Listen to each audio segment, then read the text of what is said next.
Hi guys, welcome back to Cernys. Today we're doing a virtual world trip to Nebraska. Nebraska. All right, guys, we're going to Nebraska. If you need to get a map, you can go to CernysJourneys.com and go to our homepage. There is a icon for the map and to follow along with our virtual road trip. All right, guys, let's find Nebraska on the map. Right here. Yep, so Nebraska is the 37th state that joined the United States in 1867. Its borders are South Dakota, Iowa, Missouri, Kansas, Colorado, and Wyoming. Nebraska actually means flat water, and that refers to the Platte River. So the Platte River actually runs through Nebraska. The capital of Nebraska is Lincoln, but the biggest city is Omaha. Nebraska's known for having the plains, sand dunes, and towering rock formations, which we'll talk about in a little bit. And they are actually known as the Corn Husker State. What? What's Corn that? Husker. What's well, that? I think you husk corn. I don't know, I'm not a farmer. Like but a I believe... husky?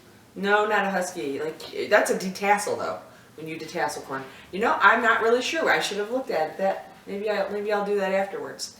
But did you know that the official drink for Nebraska is Kool-Aid? What's Kool-Aid? Kool-Aid. It's a juice drink. It's a sugar drink. Yeah. You put it in water and you pour it in. Originally they put it in bottles, but the bottles kept on breaking, so that's when they came up with a powder mixture. So a guy by the name of Edwin Perkins is the one who invented it. And he owned a mail order business, and he just got into Kool-Aid, strangely enough. So, today we're going to talk about the Henry Dooley Zoo. Guys, I cannot tell you how impressed I am with this zoo's website. They actually have, if you go to omahazoo.com, they actually have a homepage link to, it's called Zoo from Home. It is outstanding the amount of things that they have. You can go and you can look at rhinos, you can look at elephants, you can look at toucans, nurse sharks, bunnies, tigers. Do some research on habitats. Gorillas. We looked at the toucans, yep. Gorillas, yeah, there's all sorts of things. And here's the cool thing. I wanted to look at the rabbit. We can do that afterwards. Yeah. But you can watch a clip from one of the zookeepers, and then they also have an activity attached with all these different animals or habitats. You know what a habitat is? Yes. What's a habitat? Like a big bird lives. Yeah, it's where an animal lives. Perfect. So today, though, why we wanted to talk about the zoo specifically is because the Henry Dooley Zoo it's called the Lied Jungle, and it is the world's largest indoor rainforest. So pretty cool. Not only is it cool because it's indoors and stuff. Did you know that? We actually went hiking before this, and we were playing with cattails. And there's a whole bunch of cattail stuff that's probably still roaming around and all on clothes and stuff. So it's making my eyes water. It is? Oh, sorry. So, do you need to sneeze? I feel like it. Okay. Well, we wanted to talk about rainforest specifically because Jamin has been doing a lot of research on rainforests himself. In fact, he's reading a book for school about rainforests. He's on his second rainforest book. And he did this diorama on parrots. And so we figured he would be the perfect person to talk about the rainforest with you guys and talk about parrots. So I'm going to turn it over to Jamin to talk about some rainforest stuff. Okay, so first I'm going to talk about parrots. So parrots, they eat seeds. And if you turn it, they can't see it, babe. So if they eat seeds, they won't be able to eat seeds and crush them if they didn't have their hard beak, because their hard beak just crushes the seeds wide open. So, can you tell us where parrots live? Parrots live in the rainforest. Yep, they live in tropical rainforest. That's right. And where are some of the rainforests located, do you know? Asia. Yep, South America, Asia, and Africa. That's right. And actually, rainforests are the oldest living ecosystems in the world. So that's kind of cool too. And there are also 300 kinds of parrots. And one of them is a macaw. Yep, exactly. So you're right, Jamin. There are several hundred. I believe there's more than 350 types of parrot birds. And they live up to 80 years. And the typical is about 3.5 inches to about 40 inches long. And they're about 2 ounces to about 3.5 pounds typically. Yeah, so you're right, Bud. A macaw is a parrot. They also have cockatoos and lovebirds and other types of parrots. Do you know what parrots eat? Seeds. They eat seeds and berries and those kind of things too. Yeah. You're right. So very, very cool. So we wanted to share a little bit about that since we've actually been learning about that outside of our virtual road trips. And now I'm going to talk about the rainforest. All right, tell us about the rainforest, love. So, there's actually a really cool tree named the strangler fig. Oh. In the strangler fig, every time that it sees a dead tree, Yep. it just wraps around it. It steals the tree's life, The nutrients maybe, huh? and then it steals the place of the tree. Oh. And that makes it bigger? Yep. Awesome. That's kind of cool. I know you had their sausage trees too or something Yeah, like there that. are sausage trees. And the biggest plant ever. Biggest plants Oh, ever? the biggest flower ever? What's that? Oh, I do not Was it a fern? remember. I don't know. What was it? A fern? I don't remember either.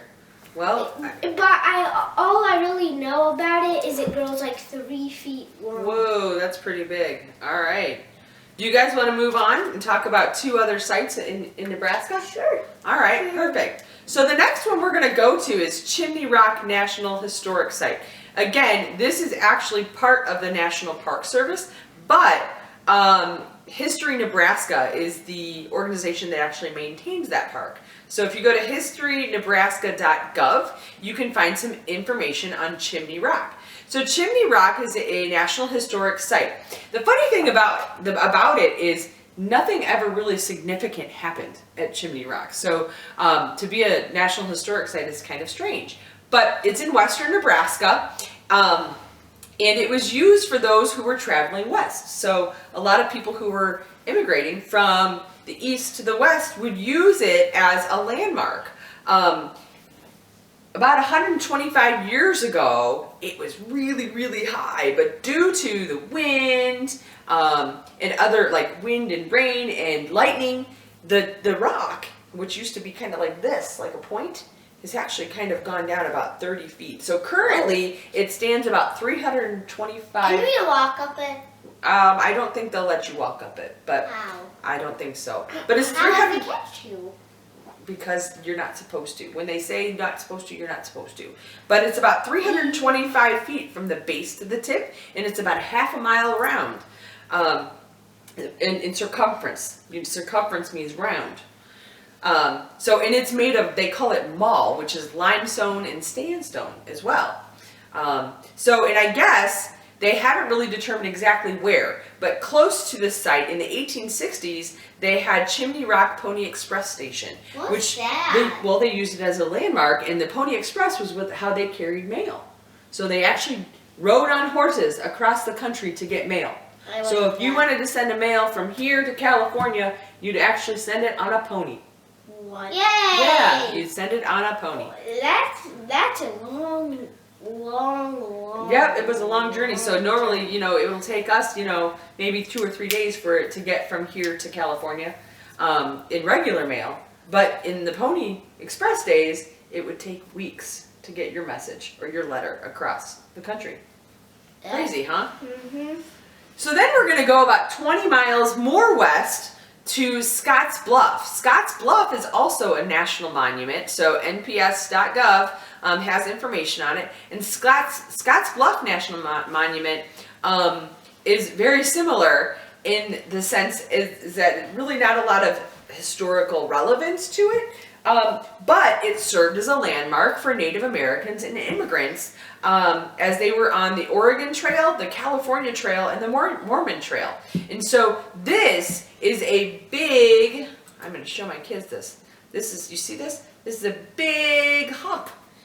And so it's rich with geological and paleontological, my gosh, I can't even talk, history. And so, again, remember what that means? Like dinosaur bones and stuff. Lots of stuff like that there. I want to find. Yeah, I think I remember reading about the saber-toothed tiger bones or fossils being found So there. that So means kinda cool. dinosaurs used to live Dinosaurs used to live there, right. So over 250,000 people, immigrants, traveled right by both Chimney Rock and Scotts Bluff. They used them as landmarks as they were moving west, and this was between 1843 and 1869. And so this significant land structure, again, was kind of formed 5,000 years ago by lava and all that other stuff, because there was volcanoes and all those other things then, and then the sea waters and everything else caused it to kind of grow out of the surface. And And it so growed into a big hump. Yep, exactly. And it stands about 800 feet above the North Platte River. So it's quite a bit taller than Chimney Rock. But again, if you go to nps.gov, you can find some more information, see some pictures, look at some multimedia, and see what's going on there. Some other things that you can see if you go to Scotts Bluff is they have the Legacy of the Plains Museum, they have an overlook, they have a trails, and they also have the North Platte Valley Museum there, as well as a trading post that you can check out. So very, very cool things to see. Thanks for watching. Make sure you like and subscribe. Like and subscribe. Thumbs up. Bye.